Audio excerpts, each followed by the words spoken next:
Assalamualaikum warahmatullahi wabarakatuh. Saya Deni Rahmat Santoso, NIM 2010411074. Saya dari kelompok 1. Di sini kami ingin mempresentasikan hasil kerja kelompok kami, tugas dari akuntansi bisnis, materi tentang survei UMKM. Di sini ada 3 tempat yang kami telah melakukan survei. Yang pertama, ada UMKM jasa, yang kedua ada UMKM dagang, dan yang ketiga ada UMKM industri. Pertama, profil UMKM jasa pada percetakan The King. Peluang bisnis pencetakan adalah salah satu peluang usaha yang paling sering dijumpai di lingkungan rumah ataupun di kantor. Dari sekian banyak peluang bisnis yang masih bisa bertahan hingga tahun 2015 ini, bisnis pencetakan merupakan salah satu usaha yang tak pernah ada matinya. Terbukti, meski di tengah ketatnya persaingan pasar, sampai saat ini bisnis pencetakan masih menjamur di berbagai daerah dan mendapatkan omset hingga puluhan juta rupiah bagi para pelakunya. Kedua, sejarah berdirinya pencetakan The King. Tahun berdiri 2013, di mana sebelum membuka bisnis pencetakan itu, pemilik membuka usaha warnet. Seiring berjalannya waktu, si pemilik merubah bisnisnya menjadi pencetakan. Pada tahun 2013, The King hanya bisa mencetak banner saja, kemudian si pemilik memasarkan bisnis tersebut lewat sosial media Facebook dan plang di jalanan. Setelah itu, bisnis pun berjalan lancar dan berkembang menjadi pencetakan banner, foto, stiker, dan lainnya. Visi misi pencetakan The King.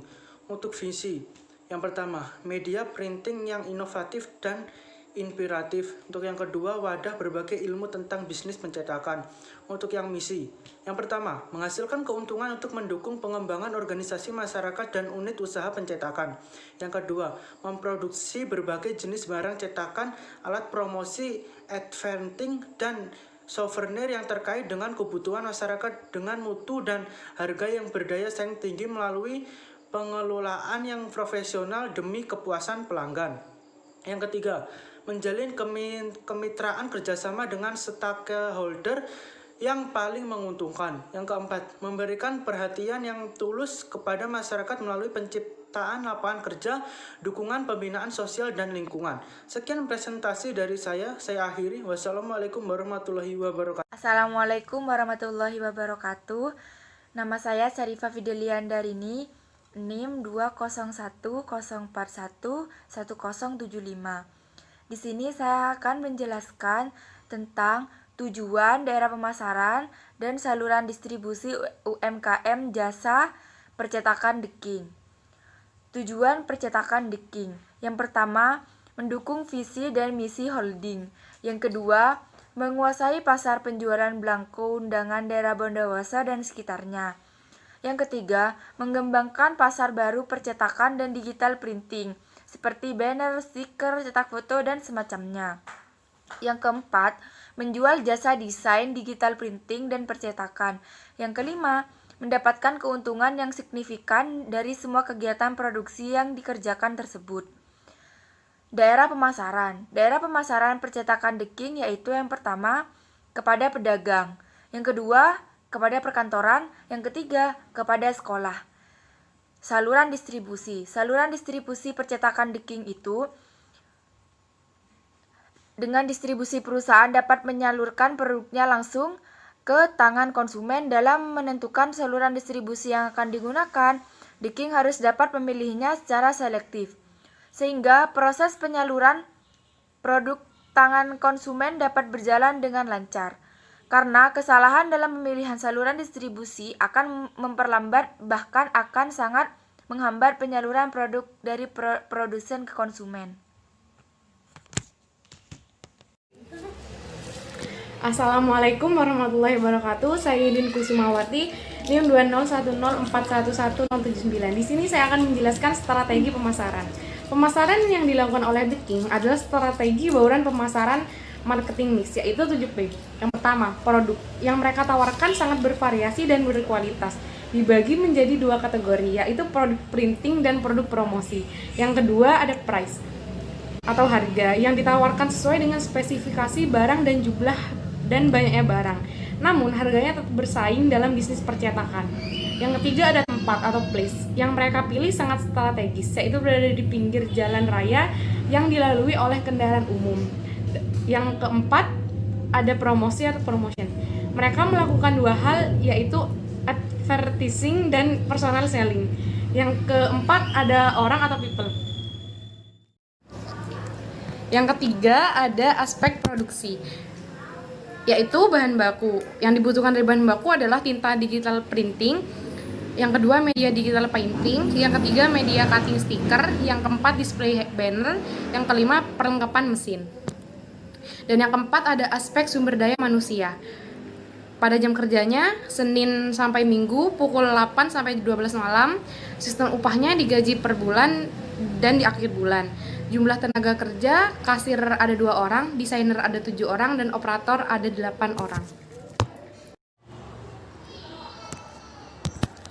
Yang kelima ada people atau orang atau pegawai yang mereka berdayakan sesuai dengan kemampuan masing-masing.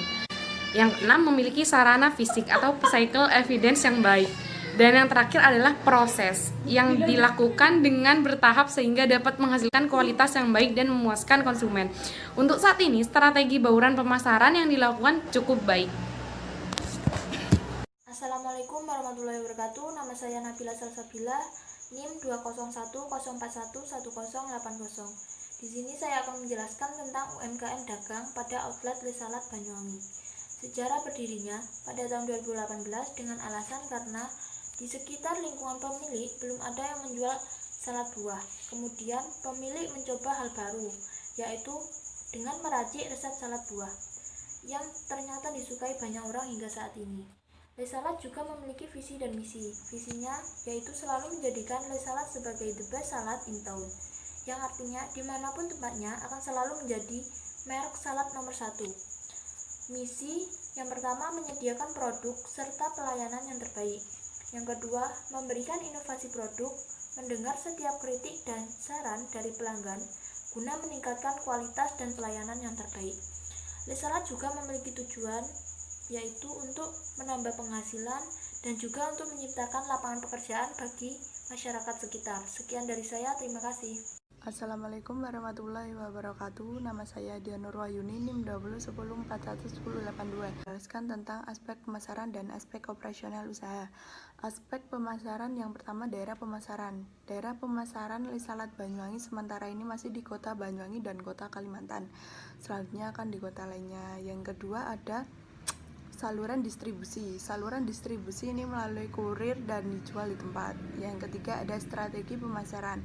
Strategi pemasaran menggunakan media sosial karena dirasa lebih efisien. Hampir semuanya anak remaja menggunakan media sosial ini. Jadi produk kita lebih dikenal banyak orang. Yang terakhir ada aspek operasional usaha. Yang pertama jenis layanan dagang.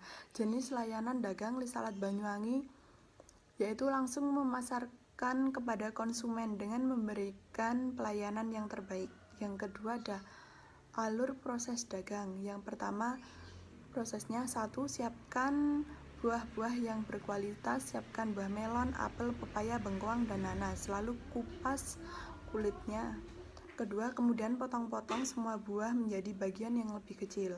Yang kedua, setelah itu masukkan ke dalam mangkok besar, lalu masukkan mayones dan susu cair, lalu aduk hingga rata. Setelah semuanya rata, lalu diamkan selama 2 jam di dalam kulkas. Selanjutnya dibungkus menggunakan styrofoam plastik karena lebih efisien. Assalamualaikum warahmatullahi wabarakatuh. Perkenalkan, nama saya Iskananda, saya dari kelompok 1. Ini mempresentasikan hasil survei kami yaitu UMKM dagang. Dan di sini saya ingin memperjelaskan tentang peralatan dagang dan aspek sumber daya manusia. Yang pertama, peralatan dagang. Dalam kegiatan ini, usaha kami yaitu Lesalat menggunakan fasilitas yang diperoleh dari barang-barang milik pribadi, yaitu sebagai berikut. 1. Peralatan membuat salad buah. Peralatan membuat salad buah ada 2, yaitu mangkok besar dan sendok. Dan 2 bahan baku yang digunakan untuk membuat salad, yaitu pertama buah-buahan seperti melon, apel, pepaya, bengkoang, nanas. Dan gak lupa juga susu putih kaleng, mayones, dan juga keju. Ketiga adalah aspek sumber daya manusia, Yang pertama adalah jam kerja. Jam kerja Lisalat dimulai dari pukul 11 pagi hingga 11 malam. 2. Sistem upah. Sistem upah di Lisalat dibayarkan per bulan sekali. Ketiga, jumlah tenaga kerja. Pekerja Lisalat sebanyak 15 orang. Keempat, omset penjualan per bulan. Omset penjualan per bulan yang didapat dari usaha Lisalat sebanyak 15 juta ke atas. Sekian presentasi dari saya. Kurang lebihnya mohon maaf. Wassalamualaikum warahmatullahi wabarakatuh. Assalamualaikum warahmatullahi wabarakatuh. Perkenalkan, nama saya Devia Nafisah Putri, nomor NIM 2010411078. Di sini saya akan menjelaskan tentang UKM industri dari perusahaan tahu. Yang pertama yaitu sejarah berdirinya. Perusahaan tahu ini berdiri pada tahun 1975. Nama awal dari pemilik perusahaan ini adalah Slamet Riyadi, lalu turun ke anaknya yaitu Ning Sumirah. Awal pemasarannya pada warga sekitar, sampai saat ini perusahaan berkembang lalu dipasarkan pada pasar-pasar sekitarnya, rumah-rumah, dan toko-toko warga. Sedangkan pemasaran langsung yaitu dari alamat Desa Sumberdanti, Kecamatan Sukowono, Kabupaten Jember. Yang kedua ada aspek pemasaran. Aspek pemasaran dibagi menjadi 3, yaitu yang pertama daerah pemasaran. Yang pertama memasarkan secara langsung. Yang kedua memasok di pasar sekitar daerah tersebut. Yang ketiga memasok di toko-toko sekitar. Yang kedua ada saluran distribusi.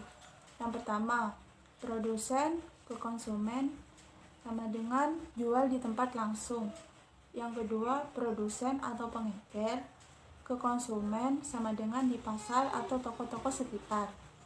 Yang terakhir ada strategi pemasaran. Strategi pemasaran dibagi menjadi 3, yaitu menggunakan bahan berkualitas dan aman, pengawasan kualitas produk, dan menjalin kerjasama dengan pedagang pasar dan toko rumahan.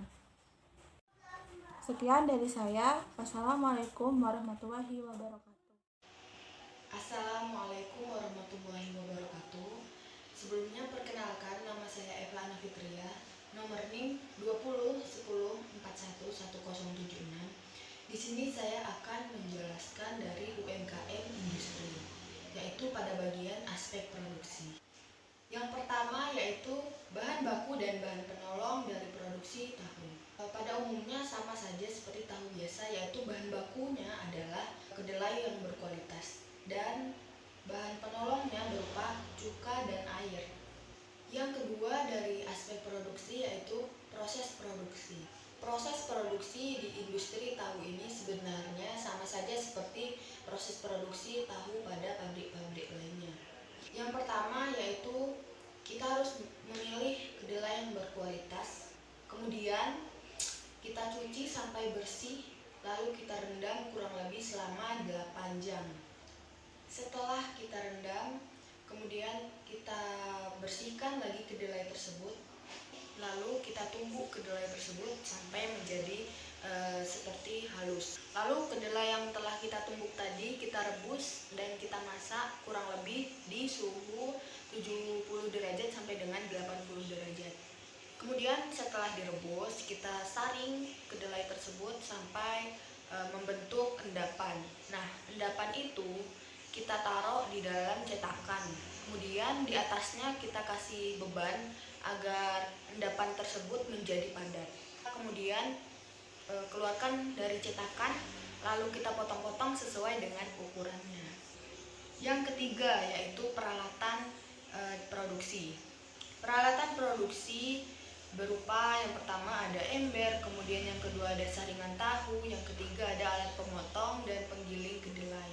Dan yang terakhir ada jenis produksi. Jenis produksinya yaitu berupa tahu yang berkualitas. Selanjutnya akan dilanjutkan oleh rekan saya. Assalamualaikum warahmatullahi wabarakatuh. Perkenalkan, nama saya Wardah Maratu Solika, NIM 274. Di sini saya akan menjelaskan tentang aspek SDM dari industri tahu Muji. Untuk poin pertama yaitu jam kerja. Jam kerja yang berlaku di sana itu dari jam 2 petang hingga jam 2 sore. Hal ini opsional karena tergantung banyak tahu yang dibuat. Untuk sistem upahnya sendiri dihitung dari banyaknya tahu yang dibuat, nanti dihitung setiap harinya berapa dan dikasihkan kepada pegawai selama 1 minggu sekali. Untuk jumlah tenaga kerjanya sendiri ada 8 orang. Sekian presentasi dari kami. Bila ada kurang lebihnya kami mohon maaf. Wassalamualaikum warahmatullahi wabarakatuh.